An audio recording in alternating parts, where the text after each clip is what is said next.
نمازوں کے علاوہ، خاص مواقع کے علاوہ دن میں جب بھی آپ چاہیں درود شریف پڑھ سکتے ہیں، لیکن عام دنوں کے علاوہ جمعے کے دن خصوصی طور پر درود شریف پڑھنے کی تاکید ہے، کیونکہ آپ نے اس کا خود حکم دیا. آپ صلی اللہ علیہ وسلم نے فرمایا جمعہ کے روز کثرت سے مجھ پر درود پڑھا کرو، جو آدمی جمعہ کے روز مجھ پر درود بھیجتا ہے وہ میرے سامنے پیش کیا جاتا ہے. اسی طرح دعا سے پہلے، دعا کے بعد، پھر جہاں کہیں آپ کا نام لیا جا رہا ہو یا لکھا جا رہا ہو یا کسی بھی طرح آپ کا ذکر آئے وہاں آپ کے لیے درود پڑھنا. اسی طرح مسجد میں داخل ہوتے وقت درود شریف پڑھنا، مسجد سے نکلتے وقت درود شریف پڑھنا، پھر نماز سے فارغ ہونے کے بعد درود شریف پڑھنا، یعنی ایک تو نماز کے اندر ہے لیکن نماز سے فراغت کے بعد، پھر اسی طرح ہر مجلس میں آپ پر درود پڑھنا ضروری ہے. پھر اسی طرح صبح و شام کے اوقات میں، یعنی یہ تمام مواقع ایسے مواقع ہیں جس میں آپ درود شریف پڑھ سکتے ہیں. اور موقع کوئی ہو یا نہ ہو، دن یا رات کی گھڑیوں میں سے جس گھڑی میں آپ چاہیں، جب چاہیں، چلتے پھرتے کام کاج کرتے، آپ اللہ کے رسول صلی اللہ علیہ وسلم کو یاد کر سکتے ہیں، آپ کے لیے درود اور سلام پڑھ سکتے ہیں. نبی صلی اللہ علیہ وسلم پر درود شریف پڑھنے کے کئی صیغے ہمارے ہاں مشہور ہیں. اس میں کچھ تو وہ ہیں جو آپ صلی اللہ علیہ وسلم سے ثابت ہیں، اور کچھ ایسے ہیں کہ جو لوگوں نے بعد میں خود بنا لیے ہیں.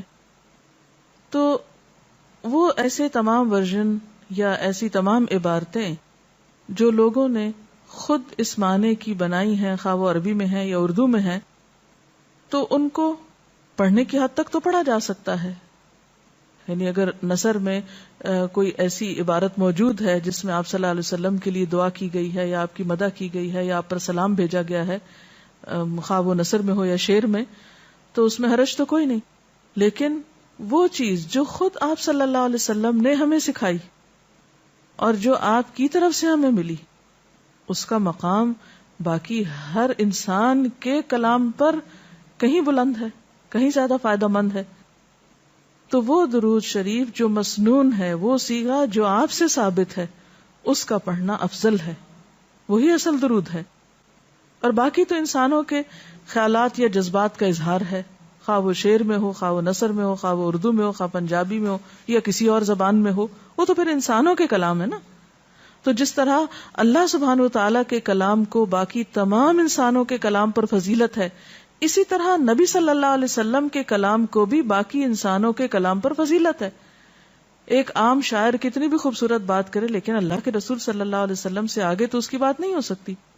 ایک عام انسان کتنے بھی خوبصورت انداز میں آپ صلی اللہ علیہ وسلم کا ذکر خیر کرے لیکن وہ اس کے برابر تو نہیں ہو سکتا جو نبی صلی اللہ علیہ وسلم نے خود ہمیں دیا. تو بہترین صیغہ وہی ہے جو ہم نماز میں پڑھتے ہیں، جسے درود ابراہیمی کہا جاتا ہے، اور اس کا پڑھنا باعث اجر و ثواب ہے اور اس میں کوئی شک ہی نہیں. اسی طرح یہ چونکہ تھوڑا طویل ہے تو اس کو مختصر انداز میں بھی آپ پڑھ سکتے ہیں. مثلا صرف اگر آپ صلی اللہ علیہ وسلم کہہ رہے ہیں تو یہ بھی درست ہے، یہ بھی درود شریف مکمل ہے ایک طرح سے، اگرچہ مختصر ہے.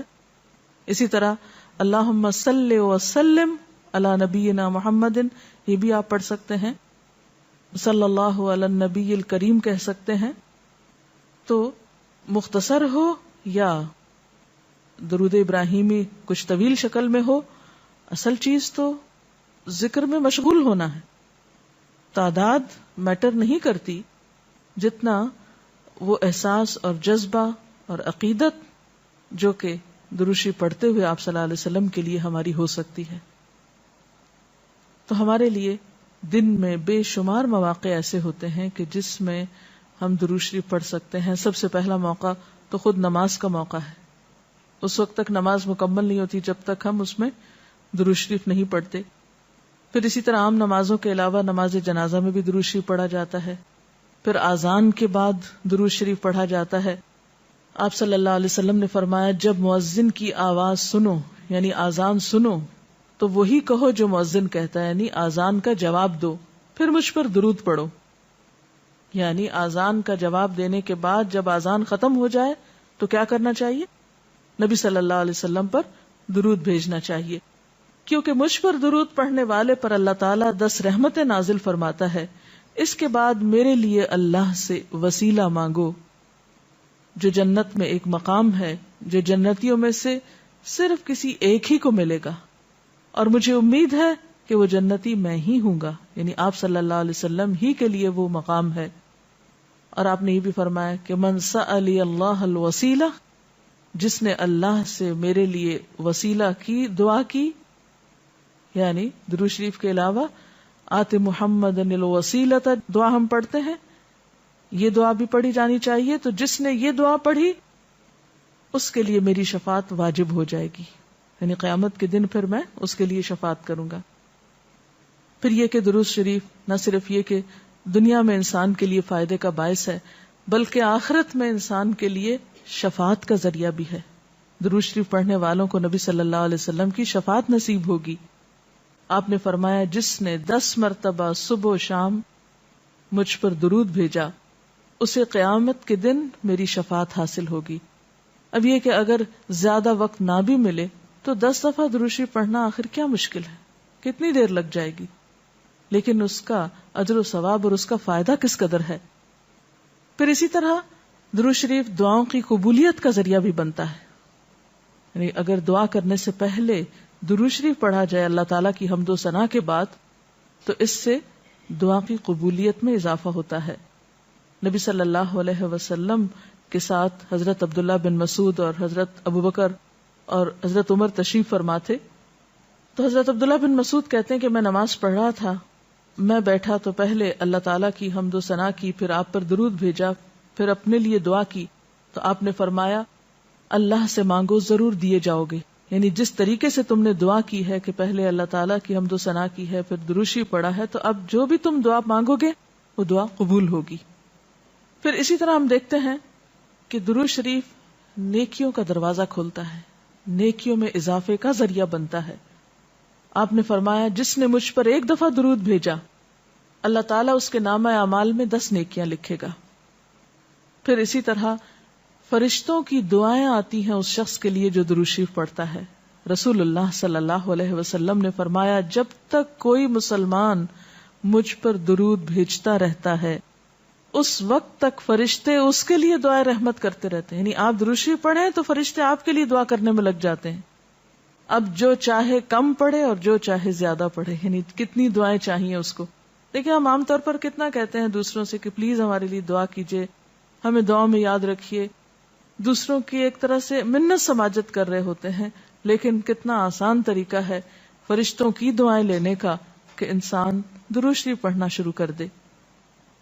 اور وہ شخص جو درود نہ پڑھے وہ صرف اپنے آپ ہی کو نقصان دیتا ہے، اس لیے کہ درود شریف نہ پڑھنا انسان کے بخیل ہونے کی علامت ہے. آپ صلی اللہ علیہ وسلم نے فرمایا جس کے سامنے میرا نام لیا جائے اور پھر وہ مجھ پر درود نہ پڑھے تو وہ بخیل ہے. اس سے یہ بات بھی پتہ چلتی ہے کہ اگر ہم خود درود شریف نہیں بھی پڑھ رہے لیکن اگر کوئی اور آپ کا ذکر خیر کر رہا ہے یا کوئی اور درود شریف پڑھ رہا ہے اور اگر وہ بلند آواز میں پڑھ رہا ہے تو ہمیں بھی آپ کا نام سنتے ہی دل میں درود شریف پڑھنا ہوگا. یہ بھی آپ کے ادب میں سے ایک ہے. اور قیامت کے دن اس شخص کے لیے جو درود نہ پڑھے، درود کا نہ پڑھنا حسرتوں کا باعث ہوگا. حضرت ابو ہریرہ رضی اللہ تعالی عنہ کہتے ہیں کہ رسول اللہ صلی اللہ علیہ وسلم نے فرمایا جس مجلس میں لوگ اللہ کا ذکر نہ کریں، یعنی اکٹھے ہوئے ہیں دنیا بھر کی باتیں کی لیکن اللہ سبحانہ و تعالیٰ کی کوئی بات نہیں کی، اور نبی صلی اللہ علیہ وسلم پر درود نہ بھیجیں، یعنی نہ تو اللہ کا ذکر کیا اور نہ ہی آپ پر درود بھیجا، وہ مجلس قیامت کے دن انسان کے لیے حسرت کا باعث ہوگی. انسان اس پر پچھتائے گا، خواہ وہ اپنے نیک اعمال کے بدلے میں جنت میں چلا ہی جائے. یعنی ایک شخص جنت میں بھی پہنچ گیا لیکن اس کو ایسی مجلسوں پر حسرت ضرور ہوگی جس میں اس نے اللہ کا ذکر اور رسول اللہ صلی اللہ علیہ وسلم پر درود نہ بھیجا ہوگا. اور اگر دیکھا جائے تو انسان کے اعمال میں ایسی کوتاہی اور غفلت بسا اوقات جنت سے محرومی کا سبب بھی بن جاتی ہے. آپ صلی اللہ علیہ وسلم نے فرمایا جو مجھ پر درود پڑھنا بھول گیا اس نے جنت کا رستہ کھو دیا. یعنی جس نے اتنی غفلت برتی کہ کبھی آپ کا ذکر ہی نہیں کیا اور کبھی آپ کے لیے دعائی نہیں کی اور کبھی آپ کے لیے درود ہی نہیں پڑھا, تو اس نے اپنے لیے کیا کمایا؟